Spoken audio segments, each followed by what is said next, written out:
Baik, selamat siang. Assalamualaikum warahmatullahi wabarakatuh. Nama saya Ramona Prima Putri dari kelas 2016C, NIM 168147. Saya akan mempresentasikan artikel skripsi saya yang berjudul Pengaruh Model Pembelajaran Problem Based Learning atau PBL terhadap hasil belajar materi Persatuan dan Kesatuan kelas 5 SDN Ketabang Surabaya. Jadi di sini saya menggunakan masker dan tidak lupa menggunakan hand sanitizer untuk melakukan protokol kesehatan agar tetap bersih untuk menanggulangi virus corona. Baik, rekan-rekan, saya akan mempresentasikan artikel skripsi saya. Terima kasih. Baik, saya akan melanjutkan. Di awal artikel saya terdapat sebuah pendahuluan. Jadi saya akan meringkasnya. Di dalam pendahuluan itu ialah mengapa saya menggunakan model pembelajaran ini, karena model pembelajaran PBL itu sudah sangat strategis. Mengapa? Karena pengertian PBL itu adalah pembelajaran berbasis masalah. Jika anak diberikan masalah dalam materi yang sedang dikaji, anak akan menjadi mengerti dan belajar menjadi bermakna, karena guru menjadi fasilitator. Anak diberikan masalah dan mencari informasi itu sendiri. Dan ya, kembali lagi, jadi belajar bermakna karena dia mempunyai pengalaman karena mencari informasinya atau jawaban dari materi yang sedang dikaji itu sendiri. Baik, seperti itu. Selanjutnya, saya melakukan penelitian di SDN Ketabang Surabaya. Yang menjadi eksperimen saya adalah kelas 5A dan kelas 5B, dan metode penelitian yang saya gunakan adalah penelitian jenis kuantitatif eksperimen. Desain ini menggunakan desain penelitian eksperimen dengan jenis post test only. Jadi post test only, pakai post test control design, yaitu untuk menganalisis masalah siswa yang di kelas, khususnya dalam hal mengetahui pengaruh model tersebut terhadap materi yang sedang dikaji, yaitu materi Persatuan dan Kesatuan di kelas 5 SDN Ketabang. Jadi sampel yang digunakan penelitian adalah yaitu tadi kelas 5A dan kelas 5B.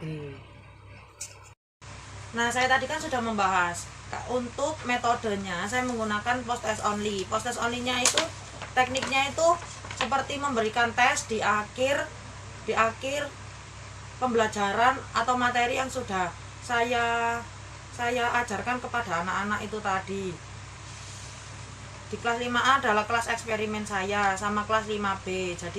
Jadi nanti tekniknya itu diberikan soal tes yang akan saya jadikan penelitian hasilnya, kan menggunakan terhadap hasil belajar. Nah, setelah melakukan penelitian, di saat saya atau peneliti melakukan sebuah riset atau hasilnya sudah ditemukan jika dari hasil perhitungan hasil belajar yaitu tadi yang tes yang peneliti gunakan tadi, secara statistika terdapat pengaruh model pembelajaran PBL. Nah, yang saya berikan pengaruh adalah kelas 5A. Mengapa? Karena memperoleh rata-rata dengan kategori baik, dan artinya penerapan model ini terlaksana dengan baik. Berdasarkan hasil belajar kedua kelas, maka diperoleh suatu hasil adanya pengaruh antara model PBL terhadap hasil belajar sebesar signifikan. T hitung sama dengan 3,57 lebih besar dari T tabel sama dengan 2,9, yaitu berarti HO ditolak sehingga terdapat pengaruh model pembelajaran, pengaruh dari hasil pembelajaran yang sudah ditanamkan tadi. Nah, kali ini peneliti atau saya membahas tentang pembahasannya ialah peneliti sudah melakukan dengan baik jika terdapat suatu pengaruh model pembelajaran PBL ini yang sudah dipakai terhadap hasil belajar. Nah, sesuai dengan penelitian yang sudah ada di dalam artikel peneliti, jadi sudah cocok, dan PBL sangatlah cocok digunakan untuk menjadi model pembelajaran, karena anak bisa belajar bermakna. Hal itu juga menunjukkan bahwa ya itu tadi, jika model ini tuh sudah sangat cocok digunakan karena sudah terlihat di hasil belajarnya, anak itu menjadi tahu dan langsung paham akan materi yang sedang dikaji karena ia mencarinya sendiri tanpa diberitahu dengan guru, karena gurunya menjadi fasilitator, memberitahu hanya sedikit, dan itu pun modelnya seperti menuntun. Baik, kesimpulannya berdasarkan analisis data statistik dan pembahasan pada bab yang sudah ada, yaitu bab yang sudah dikaji, tepatnya di bab 4, dapat disimpulkan bahwa adanya suatu pengaruh model pembelajaran problem based learning terhadap hasil belajar materi persatuan dan kesatuan kelas 5 SDN Ketabang, Surabaya. Nah, saran dari saya atau peneliti ialah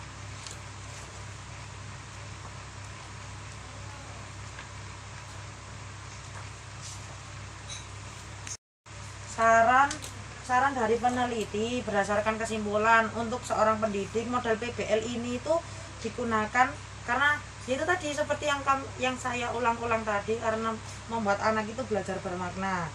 Nah, di sini tuh juga guru diharapkan juga kreatif dalam mengembangkan suatu pembelajaran dan membuat suatu permasalahan yang sederhana, namun anak itu menjadi ingin tahu sampai mengerti, karena masalah yang dibuat itu walaupun kreatif, itu tetap ada yang ada di dalam lingkungan kehidupan sehari-hari. Jadi anak itu langsung paham kenapa ini, dan anak itu bisa langsung mengetahuinya sendiri.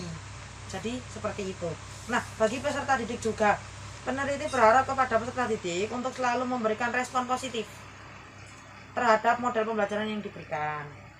Bagi peneliti lain atau calon peneliti, untuk selalu melakukan pembaruan dan pengembangan terhadap penelitian yang dilakukan dalam model pembelajaran PBL ini, serta tidak hanya menerapkan pada pembelajaran tema saja, melainkan pada pembelajaran yang lain. Jadi seperti itu.